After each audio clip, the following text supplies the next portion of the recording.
What a crazy series this became. The Celtics vs. Bucks. We will break down all from Game 1 to Game 7. But here's some notable names in something that never happened before, and it was actually a feat accomplished in the series. Obviously, Giannis was big in this series, and Drew Holiday as well. Wesley Matthews was hit or miss, so I did not put him on it. For the Celtics, Marcus Smart had a very good series except for the loss in Game 5. Jason Tatum showed what he could do in Game 6 and in Game 7. Jaylen Brown, consistent this whole series. I think he did a great job. Al Horford, a tremendous Game 4. That's why he's on this list. He had a tremendous Game 4. In this whole playoffs, he's looked like he's been reborn. As a 35-year-old playing basketball for the Celtics. And the last one would be Grant Williams, who we will talk about in Game 7. But a feat that never was accomplished, and probably will never be accomplished again, Giannis Antetokounmpo became the first player in NBA history in a series to score 200 points, grab 100 rebounds, and have 50 assists in a series. That never happened. Giannis also became one of the first players to do this twice, being talks with people like Elgin Baylor, Shaq, and a few others to have 40 plus points and 20 plus boards, and also have about 5 to 8 assists. That had never happened. Giannis did it twice in back-to-back years. So let's say what happened. Game 1, I think Boston was not prepared. They just came off the high from them being Brooklyn, and Milwaukee punched them in the mouth. That's fair.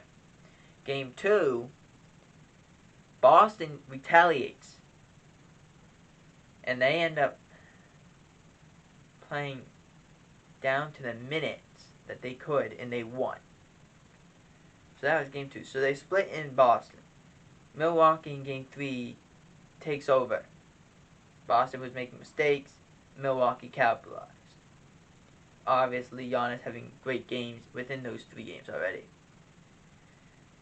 Then, Game 4, Al Horford just goes on a tear. Now, people say, well, Giannis enticed him, and here we go. Which I do believe happened. He woke something in Al Horford, because he's a very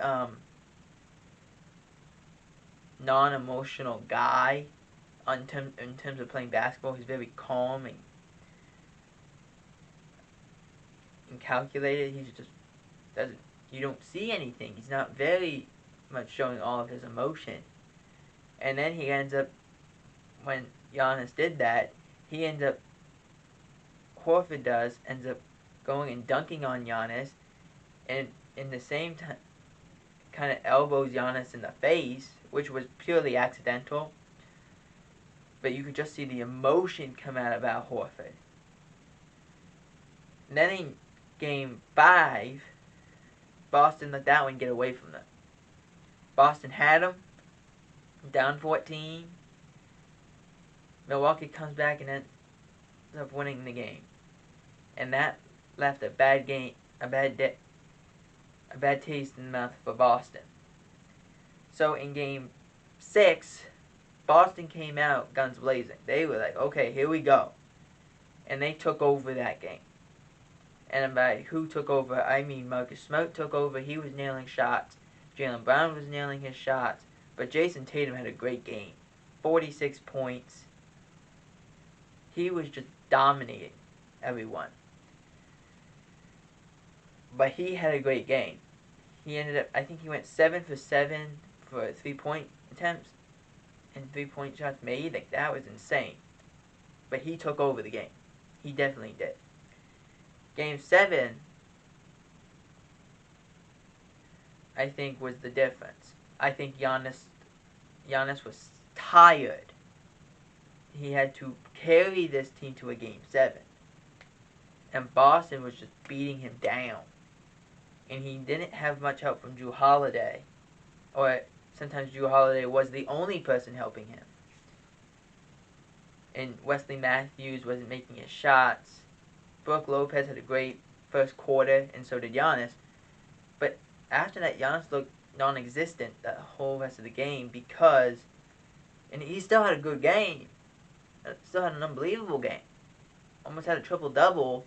25 points, 20 rebounds, 9 assists. Like, that was close to a triple-double. But in this series, Giannis almost had to exude himself to 40-plus points, 20-plus rebounds, almost 10 assists per game.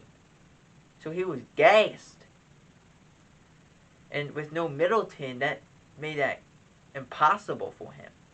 He contributed on 34 of 44 points. Either he scored a bucket, or he assisted in the play, or something. He contributed. But after that, they couldn't do anything. Boston just started hitting threes, with Grant Williams hitting.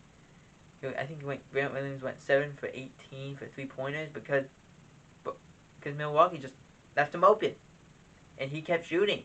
They said keep shooting, and he kept shooting. He shot well. 27 points for him. Marcus Smart had a really good game. Jason Tatum and Jaylen Brown had a great game. And with Boston, I think how they won the series was, you have Giannis, but we have guys that can score 20 on every given night. We have a guy like Marcus Smart, Jaylen Brown, Jason Tatum, Grant Williams, who are going to score. Grant Williams was a shocker of how well he played, but Tatum, Brown, and Smart played great. They made shots when they needed to. They didn't let the game get too far out of hand. Like, they were at one point down 7 and then down 10, and then they found a way to get back. I'm a little concerned because now they gotta go face Miami. But a great game from Boston. For Milwaukee, they just looked gassed, and you were forcing Giannis to play offense and defense and score 40-plus points this whole series. And when he couldn't do it anymore, no one else stepped up. So if I'm Milwaukee, I'm devastated we lost. But I'm also saying we need somebody that could just help. Because we went covering Grant Williams and he was scoring. Because we didn't have anyone that could. We had a hard time covering Jason Tatum. We had a hard time covering Jaylen Brown. We had to push more of our chips to the center of the table to stop Al Horford. So that, I'm concerned if I'm Milwaukee on their defense, and that's something they do have to fix. But if you're Boston, you go into Miami on a day of rest. That's what you got. You look at this two ways. If you're a Miami fan, you're like, yeah, we're rested, we're healthy, we're good. But if you're Boston, you're like, hey, we're in rhythm. They're not. Let's see what we can do. It will be an interesting series. Honestly, whoever won that series between Boston and Milwaukee has a chance to win the NBA Finals. Same thing goes for the Celtics and Miami. The team has a chance to win the Finals. But I think Boston played extremely well. They move on to face the Miami Heat on Tuesday night, starting at 8:30.